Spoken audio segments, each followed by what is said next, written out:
Healthcare is a big issue, and it's an even bigger concern if you're facing a life-threatening illness or need life-saving prescription drugs. Our chief political reporter Charles Benson talked with voters impacted by healthcare costs to ask what's being done or can be done to help lower costs.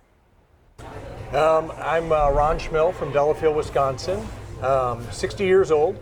I'm a cancer survivor of 40 years. March 8th, I actually had a heart attack. Had 2 stents put in, seemed to maybe have solved my problems, but I'm a user of health insurance, and my wife now is retiring June 2nd, and we will now go on COBRA and pay. But your premiums are going to be high, your deductibles are going to be high. How will you navigate that? Well, I guess we have to budget for it because our premiums will be $1,800 a month, and that's only for 18 months. Peter, you kind of cringe there. No, I mean, that's a lot of money. 1,800, that's an awful lot of money for anybody. Well, and it's also my deductible, our family out of pocket is $9,400. And is that just for you or for the family? Well, it's for the family, but theoretically mine would be $5,000. We just have to budget. We'll be 61 this year, so we have to make it 4 years to get on Medicare. Are you looking forward to getting on Medicare because you think the system will be better for you, or does it worry you? Well, I think Medicare will probably be better for me, but I want to slow the aging process down. You don't want to turn 65 right away.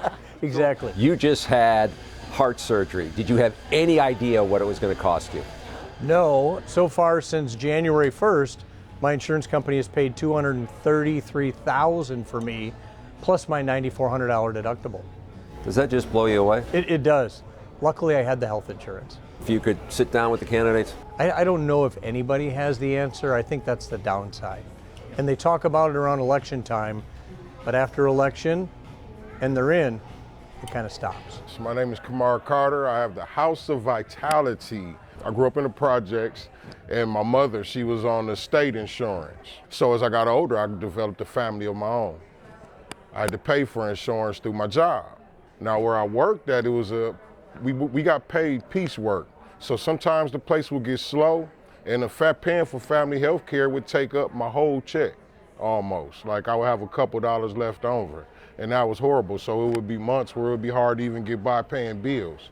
And I wound up with my own business after that, right? So now I'm at a point where I can pay for my own insurance, but it is expensive. I'm completely in agreement with health care. I feel like everybody needs health care. If you have a heart, you need to be trying to figure out how can we get health care to everybody. Do you worry about paying your deductibles?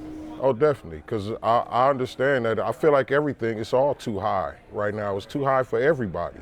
Like we just heard his story, like that's ridiculous. I just think Republicans and Democrats, I think me and you talked about it the other day.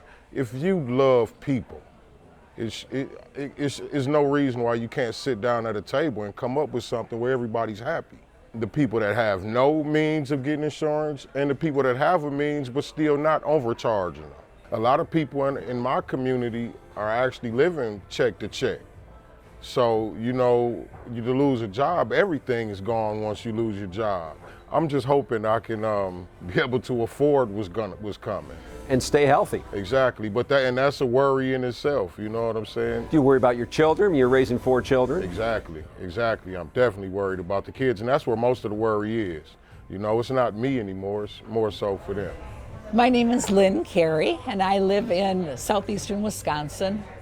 Healthcare has always been very important to me because my career has been as a nurse. I'm a retired nurse. So I was on the one side of the bed for a very long time, and then I became the patient. So it was really a complete change in my life. So you're a double lung transplant? I am. I had a double lung transplant. It will be 9 years on May 13th. Well, we're glad you could be here. It's a very expensive disease, as many diseases are. The other part of it for me is because I was on oxygen. I was very disabled. I wasn't able to perform my job. So when you lose your job in our country, you often lose your health insurance. And that never made sense to me, why health insurance was tied to employment. Because if you're diagnosed with a life-threatening illness, as I was, then I lose my health insurance, and then what do you do? So what did you do? So I went on my husband's insurance. You worried a lot. I worry a lot. And I certainly worried over the course. Both my husband and I worked hard to own a home. And without insurance, that would not have The been an worry only option. makes it That's worse. right, exactly. Lynn, if you had the candidate standing right here, you could say, look, what would you tell them? I would tell them that we elect you because we put our trust into you. Your job is to get together, put a past ideology, and talk about what is best for the citizens and how we can provide a healthcare system that will provide healthcare as a right, not as a privilege. The other piece for me in terms of Medicare, I like the discussion about making it available earlier. I would like to see it actually available to everyone. Well, I call it Medicare for all. Medicare for all. I have had a really good experience with Medicare. I was in my own insurance business for 30 years. I also specialized in long-term care insurance. Only 6 Americans out of 100 have a way of paying for nursing home or home care. And it's very expensive to be cared for. But what about your own situation? I mean, do you worry about healthcare costs?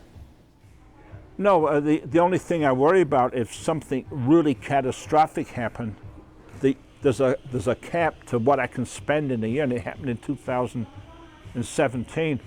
I hit the maximum because I had very major spinal surgery, and I was in rehab. I have long-term care insurance, and very few companies. Is that affordable? It's expensive, but Do you think everybody can afford that? No, I don't. But it's one of the things that's helping me now. Otherwise, there'd be a lot of out-of-pocket expenses. I'm a big proponent of preventative health care. I would prefer, instead of healthcare being tied to a job, because people want to maybe change a job or they lose their job, if everybody had their own individual policy and belonged to a group where a group could cut the premium down. I mean, being tied to a job, that's not very efficient. So healthcare is universal. It impacts all of us, but it's also deeply personal, as you can tell from that interview. And when you are hit with a life-threatening challenge, as we heard from Ron and Lynn, you know, it can really change everything for you, including your family budget. So the million-dollar question is, what is the solution? If you have the answer here, you can. Right. You think I could be the next, guru on this. It's all about, though, finding common ground. We hear that. And you heard that from the panel when they want Republicans and Democrats to figure it out. But when you start talking specifics like Medicare for all or some of these specific ideas, well, that's when the political lens comes out and the conversation becomes harder. Bottom line, they want to hear from these presidential candidates on what's going to be done in 2024. Everyone's been trained through their personal politics to hear or see certain things and to say no immediately. Well, hopefully yes to a few things. All right, Charles, thank you.